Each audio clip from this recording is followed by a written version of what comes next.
Hello friends, स्वागत है आपका अपने YouTube channel Siddhartha job point में।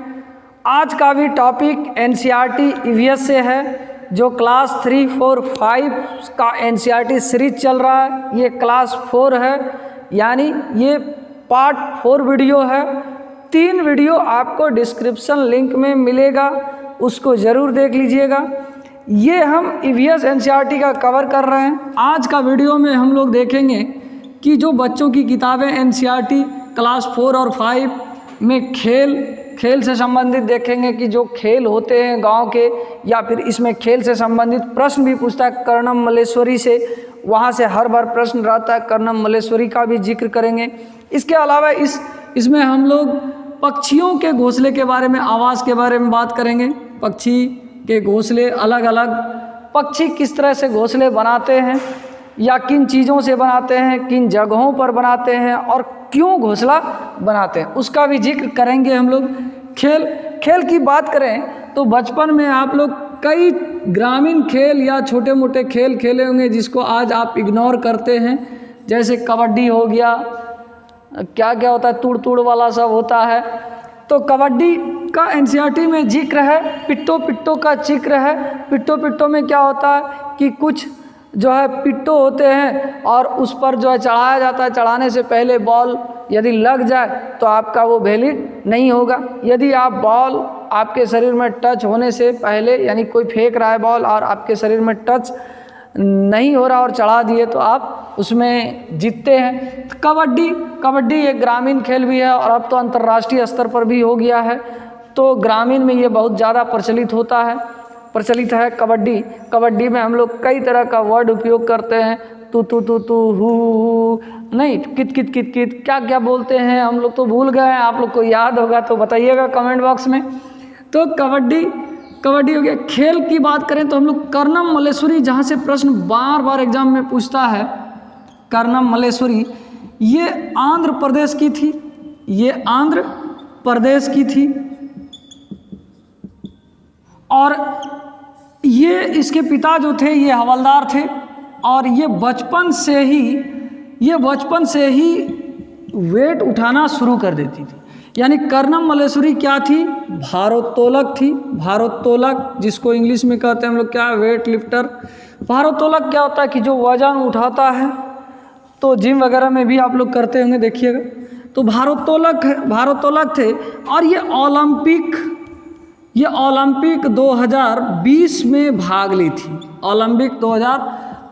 2000 में भाग ली थी। ओलंपिक 2000 में ये भाग ली थी। ये कुल मिलाकर 29 मेडल भारत के लिए जीत चुकी थी। और फिर ये जाके जो है ये 130 किलोग्राम तक अपना वजन मतलब उठा सकती थी। ये वेट लिफ्टर थी, ये 130 किलोग्राम तक वजन उठा सकती। तो ये सब याद रखिएगा कि कर्णम मल्लेश्वरी किस राज्य की थी? आंध्र प्रदेश की। कर्णम मल्लेश्वरी किससे जुड़ी हुई थी? भारोत्तोलक से। कर्णम मल्लेश्वरी ने कुल कितने मेडल भारत के लिए जीते थे? 29 मेडल। वो कितने किलोग्राम तक के भार को उठा लेती है? तो 130 किलोग्राम। और इसी वजह से भारत सरकार इसको अर्जुन अवार्ड 1999 में दिए थे। अर्जुन अवार्ड कब मिला था? 1999 में। ये भी पूछ सकता है। इसके अलावा इसको राजीव गांधी खेल रत्न भी मिला था। राजीव गांधी खेल रत्न अवार्ड भी मिला है। राजीव गांधी खेल रत्न अवार्ड। तो ये कुल मिलाकर कर्णम मल्लेश्वरी खेल से था। घोंसला देख लेते हैं हम लोग। अलग अलग पक्षियों का घोंसला अलग अलग डिजाइन से बनता है। घोंसले की बात करें तो घोंसला सिर्फ पक्षियां ही बनाती है। और पक्षियां घोंसला क्यों बनाती है? सिर्फ वो अंडे देने के लिए घोंसला बनाती है, उस घर में वो रहती नहीं है। जब उस घोंसले से चूजा उड़ने लायक हो जाता है, तब उन घोंसलों को पक्षी छोड़ देता है। यानी आपका ऑप्शन में क्या रहेगा? यदि क्वेश्चन पूछे घोंसला क्यों बनाती है पक्षियां, तो सिर्फ अंडे देने के लिए, और फिर बच्चे जब उड़ जाते हैं तो उस घोंसला को छोड़ देता। तो चलिए एक प्रश्न पूछते हैं आपसे, जो पिछले वीडियो में बताए हुए हैं कि कौन ऐसा सांप है जो अपना घोंसला बनाता है। आप अपना आंसर कमेंट बॉक्स में लिख कर ज़रूर भेजिएगा। तो घोंसला अलग अलग पक्षियों का अलग अलग होता है, जैसे कि कलचिड़ी एक पक्षी है, और कलचिड़ी अपना घोंसला ज़मीन पर पत्थरों के बीच बनाती है, ज़मीन पर पत्थरों के बीच में बनाती है। जुल्हाई चिड़िया, जिसको बीवर बर्ड बोलते हैं हम लोग, जुल्हाई चिड़िया, ये जुल्हाई चिड़िया जो है इसका घोंसला लालटेन के तरह, आप लोग भी देखे होंगे कि लालटेन की तरह लटकता हुआ वो घोंसला आपको दिख जाएगा। तो लालटेन की तरह लटकता हुआ घोंसला होता है, लेकिन जुल्हाई चिड़िया का जो घोंसला बनाता है वो नर पक्षी बनाता है, नर जुल्हाई चिड़िया। जब मादा जुल्हाई चिड़िया मोहित होती है तभी उसमें अंडे देती है। एक कठफोड़वा है जिसको वुड पीकर कहते हैं हम लोग, कठफोड़वा हो गया, बसंत गौरी हो गया, ये सब टुकटुक है।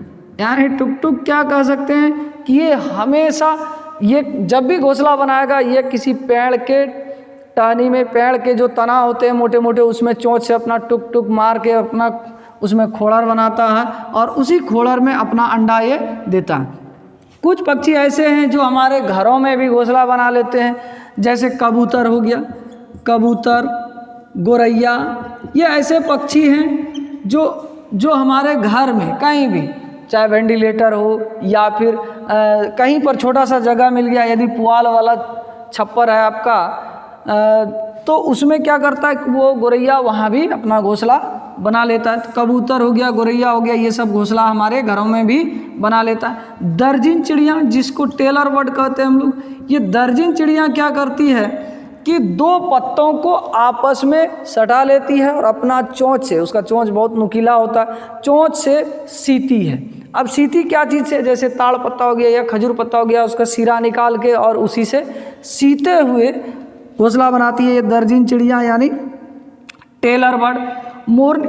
मोरनी जो है, मोरनी अपना घोंसला ये झाड़ियों के बीच में बनाती है, झाड़ियों के बीच में या फिर पेड़ की नीची डालियों पर मोरनी अपना घोंसला बनाती है। इसके अलावे दर्जिन चिड़िया तो आपको बता ही दिए, इसके अलावे एक ऐसा पक्षी है जो अपना घोंसला नहीं बनाती। चलिए, कौन ऐसा पक्षी है जो अपना घोंसला नहीं बनाती? कोयल अपना घोंसला नहीं बनाती है। इसके पीछे रीज़न क्या होता है? ये क्या करता है अपने अंडे देने के लिए? ये कौवे के घोंसले में अंडा देता है, उसके अंडे को गिरा देता है और फिर अपना अंडा दे देता है। जब उससे चूजा निकलता तो कौवा जो है अपने बच्चे को समझकर पालन पोषण करता है, लेकिन जैसे उस बच्चे से आवाज़ कोयल की निकलती है तब पता चलता है अरे ये तो मेरा बच्चा नहीं है। तो कोयल अपना घोंसला नहीं बनाता है। ये पूछा हुआ है सीटेट में, बहुत इंपॉर्टेंट भी है, याद रखिएगा। फाख्ता चिड़िया, ये फाख्ता चिड़िया झाड़ियों के बीच में अपना घोंसला बनाती है, झाड़ियों के बीच में। उल्लू अपना घोंसला पेड़ के किसी खोड़र में, जहाँ पर आपका खोल वगैरह होता है, उस खोखले भागों में उल्लू अपना घोंसला बना लेती है। चील जो है, चील का घोंसला सबसे बड़ा घोंसला होता है। इसका घोंसला 4 से 5 फीट लंबा चौड़ा हो सकता है और इस घोंसले का प्रयोग चील जो है अपने घोंसले का प्रयोग सालों साल करता है, 2 साल 4 साल वो प्रयोग अंडे देने के लिए करता है। अब बताइए, इतना मेहनत से कोई 4-5 फीट लंबा चौड़ा घोंसला बनाएगा तो कैसे छोड़ देगा आसानी से? गिद्ध जो है, गिद्ध कहीं भी अपना घोंसला बना लेता है। पहाड़ों के बीच में दरार रहता है, दरारों में बना लेता है, पेड़ की डाली पर बना लेता है या फिर झाड़ियों में बना लेता है। तो ये कहीं भी अपना घोंसला बना लेता है। या फिर चील कोई घोंसला छोड़ दिया तो गिद्ध उसमें जाके अंडा दे दिया। इसके अलावे जो है एक शुतुरमुर्ग है। शुतुरमुर्ग कौन ऐसी पक्षी है जो उड़ नहीं सकती है? शुतुरमुर्ग न उड़ने वाली पक्षी है। ये भी अपना घोंसला नहीं बनाती है, लेकिन ये अंडे देने के लिए क्या करती है कि थोड़ा सा ज़मीन को खोद लेती है और उसी में अंडा देती है। तो शुतुरमुर्ग उसका भी वो घोंसला कह सकते हैं हम। जब वो खोद कर अंडे दे रही है तो उसका वो घोंसला हो गया। तो शुतुरमुर्ग ज़मीन को थोड़ा सा खोद कर अंडे देती है। एक पक्षी छूट गया जो कौवा है। कौवा पेड़ की सबसे ऊंची डाली पर अपना घोंसला बनाता है। इन सभी जो जितने भी पक्षी हैं इनके घोंसले अलग अलग डिजाइन के होते हैं और ये सिर्फ संतान को जन्म देने के लिए यानी अंडे से चूजा निकलने तक ही घोंसले का प्रयोग करता है, यानी जब तक उड़ ना जाए चूजा। तो इन सभी चीज़ों का आप घोंसला को गौर से देखिएगा ना, तो ये लोग क्या करते हैं कि पुआल हो गया, घास फूस हो गया, तार वगैरह हो गया, कांटा हो गया, इन सभी चीज़ों का प्रयोग घोंसला बनाने में करता है। तो ये तो था आज का बहुत इम्पोर्टेंट टॉपिक। अगले वीडियो में जल्दी मिलते हैं हम, लेकिन आपको एक खुशखबरी भी देना है अगले वीडियो में। तो खुशखबरी सुनने के लिए आप अगले वीडियो को ज़रूर देखिएगा। और ये NCERT जो है क्लास 3-4 में अभी और भी बहुत कुछ बाकी है। जब तक एग्ज़ाम नहीं होगा तब तक आपको हम ये वीडियो कंटिन्यू देते रहेंगे EVS का। फिर कुछ डिमांड हो तो आप लोग कमेंट बॉक्स में लिखिएगा कि सर CDP का ये टॉपिक बता दीजिए, ये इस टॉपिक पर वीडियो बनाइए, तो हम ज़रूर बनाएंगे। अब देखते हैं कहाँ तक हमको फुर्सत मिलती है, कितना हम इंगेज रह पाते हैं, लेकिन आपके साथ हमेशा रहेंगे, वीडियो देते रहेंगे। वीडियो देखने के लिए बहुत बहुत धन्यवाद।